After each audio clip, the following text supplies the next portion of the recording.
আজকে অনেক দিন পরে পাবদা মাছ এনেছি। দেখেন লাল লাল করে রান্না করেছি, বেশি করে একদম পেঁয়াজ দিয়েছি। তারপরে মরিচটা অনেক সুন্দর কালার মরিচের, এই যে আমি বাটতেছি। আজকে আর ভাজি করি নেই, ভাজি ছাড়াই আজকে রান্না করেছি। প্রতিদিন ভাজি ভালো লাগে না, সেই জন্য তাজা তাজা মাছ তো, কোনোটার মধ্যে আবার ডিমও আছে, সেই জন্য আজকে খুব মজা করে রান্না করেছি। দেখেন ভিতরে ডিম।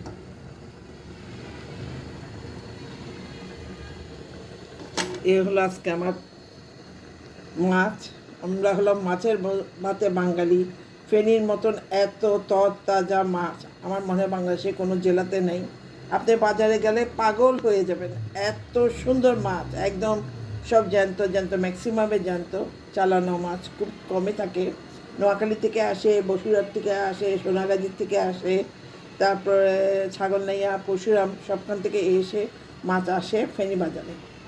ধন্যবাদ জানাই, এভাবে রান্না করে খাবেন, ভালো লাগবে। ধন্যবাদ।